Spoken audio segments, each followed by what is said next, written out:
లెంటులోని 23వ దినము సోమవారము. పశ్చాత్తాపము పొందని వారి దుస్థితి. ప్రార్థన. తండ్రి, నేడు మాలో అనేకులు నిజమైన పశ్చాత్తాపము లేనివారై ఉన్నారు. హృదయ పరితాపముతో నూతనపరచబడుటకు నీ శ్రమల ధ్యానములే ఆధారము గనుక హృదయమును కఠినపరుచుకునే దుస్థితి నుండి ఇక్కడి వారిని తప్పించి నీ తట్టు చూచి మారు మనసు పొంది నిన్ను మరలా సిలువ వేయని ధన్యత కలిగించుమని యేసు నామమున అడుగుచున్నాము. ఆమేన్. సిలువ ధ్యాన కూటస్థులారా, ఈ పాఠము ఇదివరకు వివరించినాను, కానీ ముగించలేదు. ఇంకను అందుకొన్ని మాటలున్నవి. మొదటిది ఏమనగా మరలా, రెండవది ఏమనగా సిలువ వేయుచు, మూడవది ఏమనగా మారు మనసు, నాలుగవది ఏమనగా నూతనపరచబడుట. ఇవన్నీ ఈవేళ చెప్పను. ఈ 4 నేను ముగించే వరకు సిలువను మీ కండ్ల ఎదుట ఉంచుకొనవలెను. ఆయనను మరలా సిలువ వేసినారు. అది మొదటి మరలా. 4వ మాట దగ్గర నూతనపరచుట అనే మాట దగ్గర మరలా అనే మాట రెండవసారి ఉన్నది. మొదటిగా యేసు ప్రభువును మరలా సిలువ వేసినారు కాబట్టి మరలా నూతనపరచుట అసాధ్యము అని రాయబడినది. మొదటి వరుసలో మరలా అని చెప్పాను, 3వ వరుసలో మారు మనస్సు అని చెప్పాను. ఈ మారు మనస్సుకు మరి ఒక పేరు పశ్చాత్తాపము అని ఉన్నది. మారు మనస్సు కొంతమందికి లేదు. ఇప్పుడు మారు మనస్సు అనగా ఏమిటో, నూతనపరచబడుట అనగా ఏమిటో మనము తెలుసుకొనవలెను. ఈ శ్రమ కాలంలో పెద్దలైన వారు మారు మనస్సు, పశ్చాత్తాపము అని వాటిని ఏర్పరిచినారు. ఎందుకంటే యూదులైన వారు ఆయనను 2000 సంవత్సరాల క్రిందట మొదటిసారి సిలువ వేయడం గొప్ప అన్యాయమని తెలిసినను, రెండవసారి మనం సిలువ వేయుట మరింత గొప్ప అన్యాయము. ఇప్పుడు మారు మనసు లేని స్థితి ఏమిటో మనం తెలుసుకొనవలెను. మారు మనసు లేని స్థితి ఈ వరండా మీద కూర్చున్న వారిలో ఎవరిలోనైనా ఉన్నదేమో. ఎవరి మట్టుకు వారే పరీక్షించుకొనండి. మారు మనసు లేని వారి స్థితి ఏమిటనగా తనలో పాపం ఉన్నదని తెలుసుకొనలేకపోవుటయే. మొదటిది తమ తప్పు కాదు. అయితే మాలో పాపం లేదు, మాలో పొరలబాటు లేవని ఎవరనుకుంటారో, తమ యొక్క పాపస్థితి ఎవరు తెలుసుకొనలేరో వారికే మారు మనసు లేని దుస్థితి ఉన్నది. ఈ దుస్థితి వలన యేసు ప్రభువును వారు మరలా రెండవసారి సిలువ వేస్తున్నారు. నాలో తప్పు లేదు, నన్ను కాపాడు అని చెప్పుటే మారు మనసు లేకపోవుట.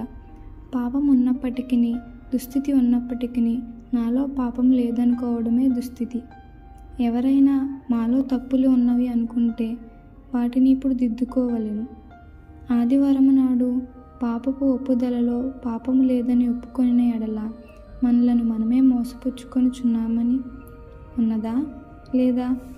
అదే ఇది అనగా మారు మనసు లేని అంశములో మొదటి స్థితి. రెండవ అంశం ఏమంటే వారిలో తప్పు ఉన్నప్పటికీ వారికి విచారమే లేదు. ఆ విచారం లేకపోవటే మిక్కిలి భయంకరమైన దుస్థితి. ఇన్ని తప్పులు, ఇన్ని పొరపాట్లు, ఇన్ని లోట్లు పెట్టుకుని మాలో ఏమీ లేదని ఏ విచారం అనుకునుచు తమను గురించే లేకపోవటం మరింత భయంకరము. అయ్యో, నేను ఎరుగకపోయి తప్పు చేసిననే విచారం లేకపోవుట మరింత భయంకరమైన దుస్థితి. ఈ విచారమే లేకపోతే అది మిక్కిలి దుస్థితి.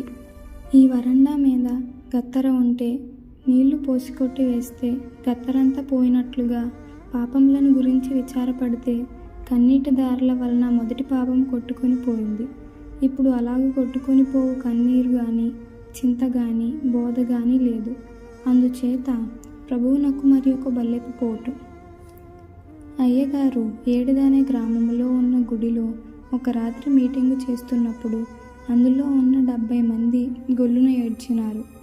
దూరాన రోడ్డు మీదనున్న ముసలమ్మ గుడిలో ఎవరో చచ్చిపోయినారు కాబోలు, పాపము, అందుచేతనే వారు ఏడుస్తున్నారు అని గుడి దగ్గరకు వచ్చి చూసింది. అందరూ మోకాళ్ళ మీదనే ఉన్నారు. ఈ ముసలమ్మ కూడా మోకాళ్ళు ఊనింది. అందరితో పాటు తను కూడా ఏడ్చింది. తక్కిన వారందరికీ నిజమైన దుఃఖము వచ్చింది. అందరూ ఏడ్చారు కానీ ఒక అమ్మాయి మాత్రం ఏడవలేదు. ఆ అమ్మాయి మీటింగ్ అంతా అయిపోయిన తర్వాత అయ్యగారి వద్దకు వచ్చి, అందరూ ఇంతగా ఏడ్చినారు కానీ నాకు అసలు ఏడ్పే రాలేదు అన్నదట. అది రాత్రి 1 గంట సమయము. నాకు ఏడ్పు రాకపోతే నేనేమి చేసేది అన్నదట. కాబట్టి ఎన్ని తప్పులున్నా, ఎన్ని పొరపాట్లున్నా వాటి నిమిత్తము విచారము కానీ, కన్నీళ్లు కానీ, పశ్చాత్తాపము కానీ లేని క్రైస్తవులు ఇప్పుడున్నారు. అట్టివారు ప్రభువుకు బల్లెపు పోటు విడిచిన వారితో సమానము. ఇక్కడ ఈ లోకములు కలిగిన వారు పశ్చాత్తాపపడి ఏడవకపోతే పరలోకమందున్న ప్రభువు వారిని గురించి ఏడుస్తున్నారు. పాత నిబంధన కాలంలో ఇట్టివారున్నారు, ఇప్పుడును ఇట్టివారున్నారు. పాపమున్నదని తెలిసి కూడా లేదనుకోవడము, దానికే ఏడ్వనా అని మొండికెత్తి ఊరుకోవడము, తనలో తప్పున్నదని ఒప్పుకోక పోవడము. ఆ దుస్థితి ఏమనగా, తెలుగు సామెత ఒకటి ఇలాగ ఉన్నది: చేసిన పాపం చెప్తే మాసిపోతుంది. రాతిగుండె గల వారికి ఆ లోక సామెత కూడా తెలుసు. నాది తప్పు అని తెలుసు, దుఃఖపడాలి అని కూడా తెలుసు. అయితే వారు ఒప్పుకోకపోవడమే కాక అడిగితే అబద్ధమాడుదురు. అది మరి ఒక దుస్థితి. ఒప్పుకొనకపోవడం ఒకటి, అబద్ధమాడుట మరి ఒకటి. ఈ రెండును ఒకటే. ఇంతవరకు తెలుసో తెలియకనో తప్పు చేశాను, ఇక మీదట నేను వాటిని చేయను అని ప్రమాణం చేయాలి. అయితే మనిషి చేయడు. ఎందుకు చేస్తాడు? ఈపై 3 పెద్ద మనిషిగా ఉంటే 4వ దానిలో కూడా పెద్ద మనిషిగానే ఉండును. ప్రమాణము చేయడు గనుక ఆ ప్రమాణము చేయకపోవడము ప్రభువుకు మరి ఒక బల్లెపు పోటు. మాలో ఏ తప్పు లేదనుకొని మరలా ఆ తప్పే చేస్తున్నారు. ఇక్కడ అన్నట్టే అక్కడను మనిషి అంటాడు గనుక చేసింది చేయడము, పైన వివరించిన తప్పులున్నను లేదనుకోవడం వలన ఆ మొదటిదే ఇక్కడికి అవతారం ఎత్తి వస్తుంది. మొదటి 4 కంటే ఈ 5వది ఇంకా ఎక్కువ దుస్థితి. అప్పుడు కూడా ప్రభువుకు మరలా మరి ఒక బల్లెపు పోటు. అది మరలా సిలువ వేయుటే.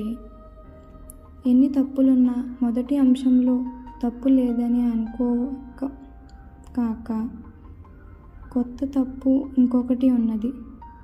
అదేదనగా ఆ తప్పు చెప్పడు, ఉన్నదని చెప్పడు, లేదని చెప్పడు. బహు బింకముగా తప్పు లేనట్లే అందరికీ కనబడతాడు. తప్పు ఉన్నదని చెప్పడు, లేదని చెప్పడు. ఇతరులకు ఏ తప్పు లేని వాని వలె అగుపడతాడు. అట్టివారు ఈ లోకంలో ఉన్నారు. ఉదాహరణకు, ట్రైన్ వచ్చింది, బండి నుండి ప్రయాణికులు దిగుతున్నారు. టీసీ గారికి ప్రయాణికులంతా టికెట్లు ఇచ్చి వెళ్తున్నారు. దొంగలను పట్టుకొనుటకు ప్రసిద్ధికెక్కిన ఒక జవాను అక్కడనే నిలబడి మరి ఒకరి ముఖం చూచుచున్నాడు. అందరి కళ్ళు ఆయన్నే చూస్తున్నాయి. ఒక పెద్ద మనిషి మంచి బట్టలు వేసుకున్నాడు, బయటకు వస్తున్నాడు. అప్పుడు ఆ పోలీసు జవాను గారు ఆ పెద్ద మనిషి వద్దకు వచ్చి, మీది ఏ ఊరు అని అన్నారు. ఏదో ఒక ఊరు పేరు చెప్పాడు. అయితే నిలబడు అన్నారు. అతడే దొంగ అని తోచింది గనుక అతన్ని పట్టుకొని అడిగారు. అప్పుడు ఆ దొంగ, నేనెందుకు నిలబడాలి అన్నాడు. అప్పుడు ఆ జవాను, నీవు దొంగవు కాకపోతే వెళ్ళిపోదు కానీ, లేదా స్టేషన్లో ఏదో ఒక సమాధానం చెప్పుదు కానీ అన్నాడు. ఇలాగూ అతని రికార్డు వెతకగా అతడే దొంగని రుజువైనది. అయితే మారు మనసు లేని దుస్థితి, అది ప్రభువుకు ఒక పోటు. 7వది, ఇది అన్నిటికంటే చెడును. అది దేవుని మీద మంచి అభిప్రాయము, చాలా గొప్ప గౌరవము. ఇక్కడ మనిషి ఏమనుకుంటున్నాడంటే, దేవుడు గొప్పవాడు, ప్రేమ గలవాడు, ఎన్ని తప్పులు చేసినా క్షమిస్తాడు, నేను అడిగినా అడగకపోయినా క్షమిస్తాడు. నేను ఏదైనా తప్పు చేస్తే నా తల్లిదండ్రులు పట్టి పట్టనట్లు ఊరుకుంటారు, క్షమిస్తారు. దేవుడు అంతకంటే దయగలవాడు అని అనుకొని తమ ఇష్టము వచ్చినట్లు ప్రవర్తిస్తారు. అదే మారు మనసు లేని దుస్థితి.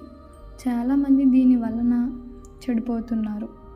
కాబట్టి ఇక్కడున్న మనం అందరము ఈ 7 అంశములలో ఏదీ లేకుండా చేసుకుంటే మారు మనసు ఉండదు. అవి ఉండేటట్లు చేసుకుంటే మారు మనసు ఉండదు. ఇప్పుడు 7 అంశములు చెప్పాను. అవతల మరి యొక్క 7 అంశములు ఉన్నవి. అందులో మొదటి వాటికి వ్యతిరేక గుణములున్నవి. ఒకదాని ప్రక్కన ఒకటి, రెండవ దాని ప్రక్కన రెండవది, అలాగే 7 అంశములకు 7 ఉన్నవి. కానీ అవి మంచివి గనుకనే అవి మొదట వాటికి వ్యతిరేక గుణములున్నవిగా ఉన్నవి. మొదటివాడు పాపం చేసి చేయలేదు అంటున్నాడు. అయితే రెండవ వాడు నేను పాపం చేశాను అని తెలుసుకుంటున్నాడు. ఈ మొదటి అంశమును మనిషి ఎప్పుడైతే తెలుసుకుంటాడో ఇక మిగతా విషయములు దిద్దుకుంటాడు. అవతల ప్రక్కనున్న 7 మారు మనసు గలవారు.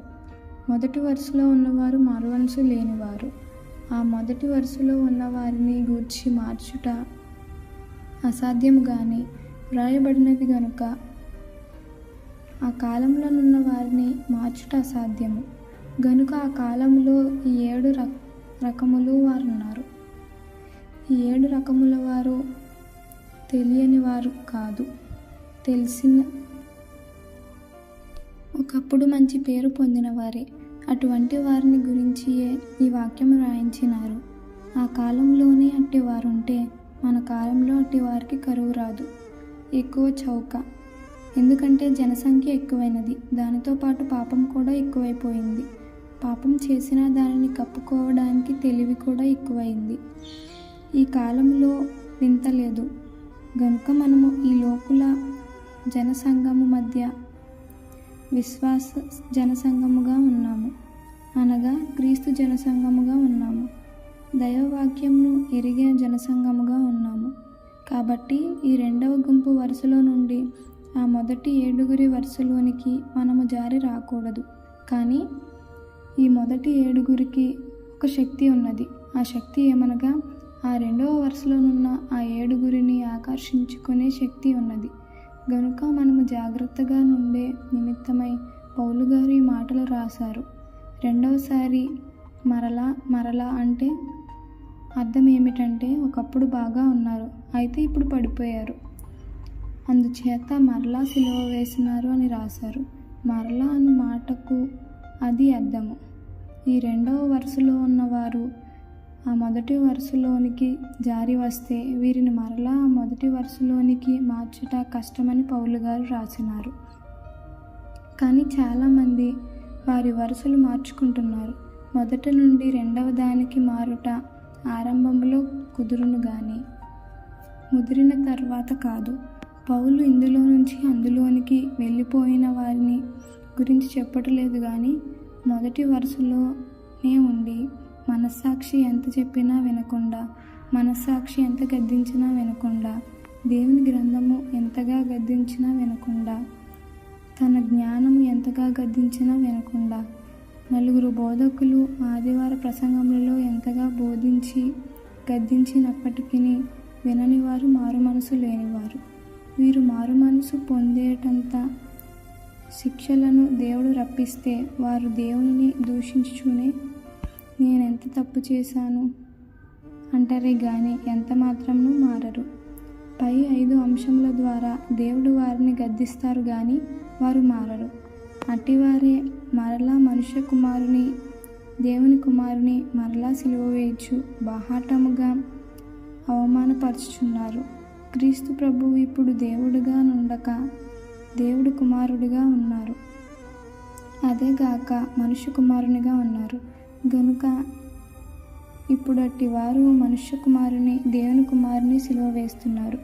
పౌలు దేనిని ఎత్తలేదు కానీ దేవుని సిలువ వేస్తున్నారు అనే రాశారు. ఈ 7 అంశములలో ఏ ఒకటి ఉన్ననో ఈ 7లోనూ ఉన్నట్లే గనుక మనలో ఏదియూ ఉండకూడదు. అప్పుడు మనము దేవుని కుమారుని సిలువ వేసిన వారము కాము. గనుక ఈ 7 జ్ఞాపకం ఉంచుకొని పరీక్షించుకొని మంచి స్థితిలోనికి రండి. వచ్చే మంగళవారము ఆ మిగతా అంశముల వివరం చెప్తాను. ఇది మీ ఉపయోగము నిమిత్తమై దేవుడు దీవించును గాక. ఆమేన్.